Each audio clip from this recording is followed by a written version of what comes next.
वह ठीक मेरे सामने से गुजरी। एकदम अचानक मन में बेचैनी सी हुई। उसने शायद देख लिया था मुझे, लेकिन अनदेखा करके पल भर में बिल्कुल नज़दीक से निकल गई, जैसे अजनबी था मैं उसके लिए। कोई जान पहचान ही न हो, इस जन्म में मिले ही न हो कभी। मेरा कोई अधिकार भी न था उस पर कि आवाज़ देकर रोक सकूं और पूछूं कि कैसी हो, क्या चल रहा है आजकल। उसने भी शायद बात करना नाजायज़ समझा हो, शायद इस तरह आमने सामने से निकलने पर उसे लग रहा हो जैसे कोई गुनाह हो गया हो उससे। आज का दिन उसके लिए बुरा साबित हुआ हो। कहाँ से टकरा गए, क्यों, कैसे देख लिया। यही यही वह लड़की थी। लड़की पहले थी, अब तो वह महिला थी, शादीशुदा, किसी की पत्नी। लेकिन जब मेरी पहली मुलाकात हुई थी उस समय वह लड़की थी, एक सुंदर लड़की जो मुझसे मिलने के लिए बहाने तलाशती थी। मुझे देखे बिना उसे चैन न आता था। हम कभी पार्क में तो कभी रेस्टोरेंट में, कभी क्लब में तो कभी सिनेमा हॉल में मिलते। धीरे धीरे प्यार परवान चढ़ने लगा। प्रेम के पंख लगते ही हम उड़ने लगे, आसमान की सैर करने लगे। जब मौका मिलता मोबाइल पर बातें करते, एक दूसरे को एसएमएस करते। दोनों दुनिया से बेखबर प्यार में डूबे रहते थे। उसे देखने वाले बहुत थे, उसके चाहने वाले भी बहुत थे, लेकिन वह केवल मेरे साथ थी, मेरी थी। वह मुझसे बेइंतहा प्यार करती थी। देखता तो मैं था उसे, लेकिन मेरे देखने से क्या होता है। ताजमहल को हजारों लोग देखते हैं। बात तो तब थी जब वह मुझे देखे। कॉलेज शुरू हो चुका था। वह प्रथम वर्ष में थी और मैं द्वितीय वर्ष में। जैसा कि रिवाज चला आया है, कॉलेजों में नए छात्रों की खिंचाई करना, उन्हें परेशान करना, अपमानित करना, प्रताड़ित करना, इसे परिचय का नाम देने वालों को पता नहीं था कि बाद में यह कुरीति बनकर गंभीर अपराध का रूप धारण कर लेगी। जब सीनियर छात्रों ने उससे कहा कि वह आई लव यू कहे तो उसने इनकार कर दिया। लड़कों ने उसे घेर कर बियर पीने को कहा, उसने इनकार कर दिया। लड़कों ने कहा कि वह अपनी सलवार या कमीज दोनों में से कोई एक उतार दे, उसने मना कर दिया। सीनियर छात्रों ने इसे अपना अपमान समझा। उन्होंने उसके गालों पर तमाचे मारना शुरू कर दिया। फिर तमाचों की चोट से वह तिलमिलाकर चीखने लगी। सभी सीनियर लड़के बारी बारी आते और जोरदार थप्पड़ मारकर हंसते हुए निकल जाते। उसकी आंखों से आंसुओं की धारा बहने लगी। मेरा नंबर भी आया। मैं ठीक उसके सामने था। वह डर, क्रोध, अपमान से थरथरा रही थी। मैं उसके नज़दीक से निकल गया बिना उसे तमाचा मारे। फिर सीनियर छात्रों ने उसे ज़बरदस्ती बियर पिला दी, उसके कपड़े फाड़ने की कोशिश की। वह अपमान व पीड़ा से बिलखती हुई वहीं बैठकर रोने लगी। फिर बियर से उसका सिर भारी होने लगा। उसका चेहरा मेरी नज़रों के सामने घूमा। मैं वापस वहीं पहुंचा जहां उसकी रैगिंग हो रही थी। वहाँ कोई नहीं था, वह बेसुध पड़ी हुई थी। मैं उसे अस्पताल ले गया। उसके मोबाइल से उसके घर का नंबर लेकर उन्हें इतला दी। उसके पिता शहर के बड़े उद्योगपति थे। हालात मालूम होने पर उन्होंने पुलिस को इत्तला दी। लड़की के पिता के पास धन बल, राजनीतिक बल था। उन्होंने कॉलेज की ईंट से ईंट बजा दी। इससे पहले कि लड़कों पर कोई कानूनी कार्रवाई होती, उन्होंने लड़की से अस्पताल में जाकर माफ़ी मांग ली। बात खत्म हो गई। उसके पिता ने मेरा शुक्रिया अदा किया। जब छोटी औकात वाले का शुक्रिया अदा किया जाता है तो उसे शुक्रिया के रूप में कुछ रुपए दिए जाते हैं, यह कहकर कि रख लो, प्यार से दे रहा हूँ। मेरी मना करने की हिम्मत नहीं हुई। ना चाहते हुए भी लेने पड़े। एक करोड़पति आदमी, आलीशान कोठी, गेट पर दरबान, लाइन से खड़ी महंगी चमचमाती गाड़ियाँ। मैं उसके व्यक्तित्व के आगे दब गया था। अगर कॉलेज के लड़कों को उसके पिता की औकात के बारे में पता होता तो भूल कर भी यह गलती न करते। अब सब उससे संबंध बनाने का प्रयास करने लगे, लेकिन उसने मुझे देखा उस नज़र से, जिस नज़र से इस उम्र में हर कोई चाहता है कि उसे देखा जाए। वह मुझे कॉलेज कैंटीन में ले जाती। यदि मैं पहले से किसी दोस्त के साथ बैठा होता तो वह आकर कहती, एक्सक्यूज़ मी, क्या मैं बैठ सकती हूँ? क्या आप हमें अकेला छोड़ सकते हैं? मेरे दोस्त शर्मिंदगी गुस्से से उठकर चले जाते। हेलो, मैं सरिता। उसने हाथ आगे बढ़ाया और मैं देव। मैंने हाथ बढ़ाया। दो हाथ मिले, आंखें चार हुई, धड़कनों की गति बढ़ी, कुछ और नज़दीकियाँ बढ़ी और पास आए। गले मिलने लगे तो धमनियों में रक्त का संचार बढ़ने लगा। कॉलेज की ओर से पिकनिक टूर हुआ। मैं अपनी आर्थिक स्थिति के चलते जाने को राजी न हुआ। उसने अपनी तरफ से मेरी फीस अदा की और मुझे यह कहकर ले गई कि पिकनिक तो बहाना है, हमें एक दूसरे के साथ समय बिताने का मौका मिलेगा। सभी छात्र हिल स्टेशन का लुत्फ़ उठाते थे, लेकिन हम दोनों बाहों में बाहें डाले अपनी ही दुनिया में खोए रहे। प्यार मोहब्बत के वादे करते रहे। हम दोनों एक दूसरे के दिल की गहराइयों में उतर चुके थे। उसने कहा, मैं तुमसे प्यार करती हूँ, तुम्हारे बिना जी नहीं सकती। प्यार तो मैं भी तुमसे करता हूँ, लेकिन इस प्यार का अंजाम क्या होगा? मैंने कहा, वही जो हर प्यार का होता है। मैं गरीब हूँ तो क्या हुआ? तुम अपने पिता से पूछ कर देखना। यार, प्यार मैंने किया, शादी मुझे करनी है, जीवन मेरा है, जीना मुझे है, इसमें मेरे पिता का क्या लेना देना? यह भी पिता से पूछ कर देखना। वह चिढ़ गई। मैंने उसे मनाने का हर जतन किया, उसे फिल्मी शेर व शायरी सुनाई, प्रेम भरे गीत सुनाए। उससे लिपट गया, उसके गालों को चूमा, उससे माफ़ी मांगी। वह खिलखिला पड़ी, स्वच्छ पवित्र बहती नदी की तरह। अपने नाम की तरह हमारी मुलाकातें बढ़ती गई, हमारा प्यार बढ़ता गया। कॉलेज में सबको पता था हमारे प्यार के बारे में। सब चलते थे हमारे प्यार से। एक दिन सरिता ने कहा, मुझे अपने घर के लोगों से मिलवाओ। मैं डर गया। क्या सोचेगी? कहीं मेरी गरीबी का मजाक तो नहीं उड़ाएगी? किससे मिलवाऊं? घर में, गरीब मोहल्ले में, एक दो कमरे का कच्चा मकान, जवानी की दहलीज लांघ चुकी कुंवारी बहन, जिसकी शादी दहेज के कारण न हो सकी, विधवा बूढ़ी माँ, जिसके मन में ढेरों बोझ, चेहरे पर झुंझलाहट और मुंह में कड़वे बोल थे। क्या कहेगी माँ की मेहनत, मजदूरी करके पढ़ाने के लिए भेजा और बहन की शादी करने के बजाय खुद इश्क कर रहा है, अपनी शादी की योजना बना रहा है। खैर, सरिता नहीं मानी। मैं उसे घर ले गया। वह बहन से मिली, माँ से मिली, प्यार से बातें हुई, चाय नाश्ता भी। लेकिन सरिता के जाने के बाद माँ ने मुझसे कुछ कहा तो नहीं, लेकिन खफा खफा सी नज़र जरूर आई। उनका अनकहा मैं समझ गया।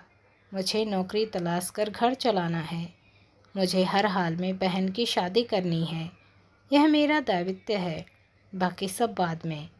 पढ़ाई के साथ साथ मैं नौकरी के फॉर्म भी भर रहा था, तैयारी भी कर रहा था। नौकरी की, लेकिन हर जगह से नाउम्मीदी, असफलता, घर में घुटन सी होती। पढ़ाई से मन हटने लगा था, लेकिन मेरे हाथ में कुछ न था। मेरे पास एक सीधा रास्ता यह था कि सरिता से शादी करके घर जमाई बनकर अपनी गरीबी से मुक्ति पा लेता, लेकिन आत्मसम्मान आड़े आता रहा। सरिता करोड़पति पिता की इकलौती बेटी थी। वह प्यार के खुमार में महल से झोपड़ी में आने को तैयार थी। वह मुझे झोपड़ी से महल ले जाने को भी तैयार थी, लेकिन मेरी समझ में नहीं आ रहा था कि क्या करूं और क्या न करूं। मैं कैसे कल कल बहती पावन शुद्ध साफ नदी का रुख मोड़कर उसे अपनी गरीबी के दलदल में ले जाऊं? कितने दिन रह पाएगी? कैसे उन अभावों को सह पाएगी? क्यों लूँ मैं उससे इतनी बड़ी कुर्बानी? कैसे मैं उसके घर जाकर अपने ज़मीर को मारकर उसकी अमीरी में अपना मुंह छिपा लूँ?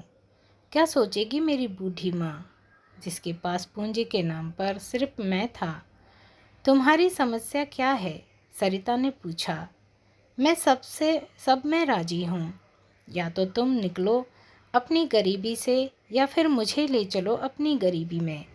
मुझे सिर्फ तुम्हारा साथ चाहिए। जगह जो भी हो, महल हो या झोपड़ा, जहाँ तुम वहाँ मैं। तुम्हारे बिना मुझे महल स्वीकार नहीं। मैं चुप रहा। तुम बोलते क्यों नहीं? सरिता ने झल्लाकर कहा। मेरे पास बोलने को कुछ नहीं है। मुझे समय चाहिए। समय का काम है गुजरना। समय गुजरता रहा। कॉलेज पूरा हो चुका था। मैं नौकरी के लिए प्रयास करता रहा। सफलता तो जैसे मेरी दुश्मन थी। सरिता मुझसे मिलती रहती, फ़ोन पर बात करती रहती। गुजरते वक्त के साथ मैं टूट रहा था और सरिता शादी की जिद पर अड़ी थी, जो कि उसके प्यार का हक था। सरिता का कॉलेज भी समाप्त हो चुका था। मेरी दुविधा को ख़त्म करने के लिए सरिता ने अपने पिता से बात की। एक दिन सरिता ने कहा, पापा ने घर पर बुलाया है, उन्हें कुछ बात करनी है। मैं उस विशाल कोठी के सामने खड़ा था। दरबान ने हिकारत के भाव से गेट खोला। विदेशी कुत्ते भौंक रहे थे। मुझे लगा जैसे मेरी गरीबी को दुत्कार रहे हो। विशाल कोठी के बाहर सरिता के पिता बैठे चाय की चुस्कियां ले रहे थे। मैं पहुंचा। उन्होंने बैठने को कहा। उन्होंने नौकर को इशारा किया। नौकर फौरन चाय लेकर आ गया। उन्होंने नौकर को जाने को कहा। अब मैं इस विशाल व्यक्तित्व के सामने खौफ खाए बैठा था। मुझे डर नहीं था, लेकिन मैं अपनी औकात से वाकिफ था। उन्होंने अपनी रौबदार आवाज़ में कहा, क्या चाहते हो जी? कुछ भी तो नहीं, मैंने अचकचा कर कहा। सरिता से शादी करने की हिम्मत है? जी नहीं। घर जमाई बन सकते हो? जी नहीं। फिर आगे क्या सोचा है? मैं चुप रहा। शादी तुम कर नहीं सकते, नौकरी तुम्हें मिल नहीं रही, घर की जिम्मेदारियां निभाते जीवन गुजर जाएगा। मेरी बेटी का क्या होगा? उसे मना कर दो। क्यों? उसका वक्त बर्बाद कर रहे हो। मेरा मतलब जीवन खराब कर रहे हो। मैं फिर चुप रहा। तुम्हारा आत्मविश्वास डगमगा चुका है। देव, चलो एक समझौता करते हैं। सौदा चाहे तो सौदा समझ लो। मैं नज़रें झुकाए शांत बैठा था। एक नज़र सरिता के पिता को देखता और फिर नज़रें झुका लेता। मैं अपने दोस्त की कंपनी में तुम्हें नौकरी दिलवा सकता हूँ। सुपरवाइज़र की पोस्ट खाली है। अच्छी तनख्वाह है। तुम्हारी बहन की शादी के लिए लोन भी दिलवा सकता हूँ। बदले में तुम्हें सरिता को छोड़ना होगा। मुझे नौकरी मिल गई, बहन की शादी के लिए पैसा भी। बूढ़ी माँ का बोझ उतर गया। सरिता ने अपने पिता से पूछा तो उन्होंने उत्तर दिया। उसने अपनी जिम्मेदारी और प्यार में से जिम्मेदारी को चुन लिया है। तुम उसे भूल जाओ। न वह घर जमाई बनकर रहने लायक है और न ही वैसा दामाद जैसा मुझे चाहिए। पूर्ण समर्पित तुम्हारे प्रति वह वैसा नहीं है, और न ही वह तुम्हें अपनी गरीबी में रखने को राजी है। तुम रह भी नहीं पाओगी, वह जानता है। सरिता मेरे पास आई। उसने अपना गुस्सा मुझ पर उतारा। क्यों किया था प्यार? क्यों किए थे झूठे वादे? तुम फरेबी निकले। मुझे नहीं पता था कि कॉलेज में मुझे थप्पड़ न मारने वाला लड़का, मुझे बेहोशी की हालत में अस्पताल ले जाने वाला वह दिलेर लड़का बेकारी और कर्तव्यों के बोझ से इतना दब जाएगा कि अपने प्यार से बचकर भाग निकलेगा। मैं चुप रहा तो मेरी चुप्पी ने उसे तोड़ दिया। वह कल कल बहती पवित्र नदी का शुद्ध जल आज मेरे सितम, मेरी चुप्पी से रुक सा गया था, मानो किसी बड़े बांध में बंधकर उसका प्रवाह रुक गया हो। उस उमड़ती घुमड़ती नदी का पानी मटमेला सा हो चुका था। तुमने मेरा सौदा कर लिया है। मुझे बेच दिया अपने कर्तव्यों की आड़ में। मुझे कॉलेज की रैगिंग के वे चांटे, वे कहे कहे वह अपमान इतना भारी नहीं लगा जितनी तुम्हारी खामोशी। तुम अपनी गरीबी, अपनी जिम्मेदारियों, अपनी बेकारी में अपने प्यार को हार चुके हो। और वह चली गई। आज वर्षों बाद जब सरिता इतने नज़दीक से अचानक गुजरी तो यूं गुजर गई मानो मैं उसके लिए दुनिया से गुजर गया हूँ, या शायद दुनिया का सबसे गुजरा व्यक्ति था। तभी तो उसने पल भर रुकना, मेरी तरफ देखना भी गवारा न समझा। उसके पीछे उसका पति था, मेरा कॉलेज का दोस्त, रैगिंग मास्टर समर। मुझे देखकर रुक गया। बोला, अरे देव, तुम यहाँ कैसे कैसे हो? मैं ठीक हूँ, अपनी कहो, मैंने पूछा। मैं भी ठीक हूँ, पर तुम यहाँ कैसे? समर ने पूछा। भाई समर, मैं यहाँ कपाड़िया से मिलने आया था, पॉलिसी के संबंध में, वरना इस बड़े और महंगे होटल में मेरी क्या औकात आने की। वह हंसा। मैं ही कपाड़िया हूँ, मैंने ही बुलाया था। मैं भौचक्का रह गया। कहा, तुम तो समर राठी हो, क्यों मजाक कर रहे हो? उसने मेरी बात काट कर कहा, चलो कॉफ़ी पीते हुए बातें करते हैं। मैं एजेंट था, क्लाइंट के पीछे चलना मेरी मजबूरी थी, मेरी रोजी रोटी थी। समर ने कॉफ़ी मंगवाई, मैंने फॉर्म निकाला। मैं उसके बताए अनुसार फॉर्म भरता गया। नॉमिनेशन में सरिता कपाड़िया का नाम आते ही पल भर के लिए हाथ रुक गया। उसने हंसते हुए बताया, तुम्हारी चुप्पी से सरिता कटी पतंग की तरह हो गई थी। मैं भी मध्यम वर्ग का था, मुझे भी पैसा, ऐशो आराम की ज़िंदगी चाहिए थी। यूँ समझ ले कि वह कटी पतंग मैंने लूट ली। मैं उसके जीवन में आया, उसे प्रेम दिलासा, अपनापन दिया, उसका दिल बहलाया। वह पहले से टूटी हुई थी, मुझसे जल्दी जुड़ गई। उसके पिता ने शर्त रखी कि तुम्हें घर जमाई बनना होगा, अपना सरनेम चेंज करना होगा। मैं जो चाहता था वह मुझे मिल गया। मैं पूरी तरह कपाड़िया हो गया। सरिता और उसके पिता के कहने पर चला। आज मैं कपाड़िया सेठ हूँ। तभी सरिता आ गई। उसने मुझे उचटती निगाह से देखा। मैंने उसे देखकर पहलू बदला। उसने कुछ भी पीने से इनकार कर दिया और समर से पूछा, ये यहाँ कैसे? बहुत दिनों से पॉलिसी लेने के लिए फ़ोन कर रहा था। यह मुझे नहीं पहचान पाया। मैं पहचान गया। मैंने तो सोचा चलो दोस्त की मदद हो जाएगी। सरिता ने व्यंग से कहा, कैसे पहचान पाते? तुमने अपनी जात ही बदल ली। फिर हंसते हुए कहा, प्रेम तो कोई तुमसे करना सीखे। प्रेम में क्या जाति, क्या धर्म, पर कुछ लोग ऐसे भी हैं जो अपने आप को बदल ही नहीं पाते। समर ने कहा। इस कहे में वह अपना अपमान छिपा गया। उसने मुझसे पूछा, देव, घर में सब कैसे हैं? ठीक है, मेरा मतलब तुम्हारी पत्नी, बच्चे। मैंने अपनी जिम्मेदारी के कारण शादी नहीं की।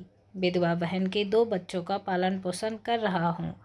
सुपरवाइजरी की नौकरी छोड़ दी। वह नौकरी मुझे एहसान लगी थी। किसी का कर्ज, कोई सौदा, फिर LIC में एजेंट बन गया।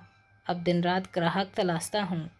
सरिता की आंखें भर आई, फिर आंसुओं को रोकते हुए कहा, जो लोग जीवन में सही समय पर सही निर्णय नहीं ले पाते, जो लोग जीवन में बड़े फैसले नहीं कर पाते, उनका कुछ नहीं हो सकता।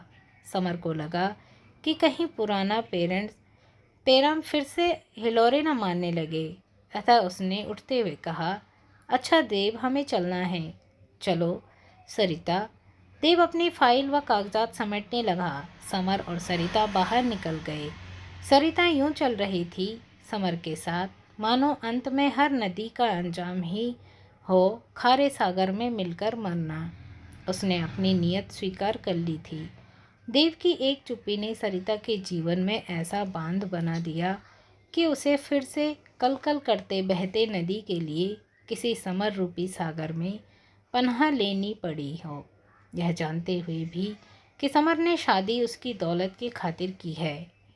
गंगोत्री की गंगा खारे पानी में मिलकर विलीन हो चुकी थी। दोस्तों, आई होप आपको स्टोरी पसंद आई होगी और देव की तरह अपने प्यार को अपनी गरीबी के कारण न खो दे, अपने प्यार का इजहार करे।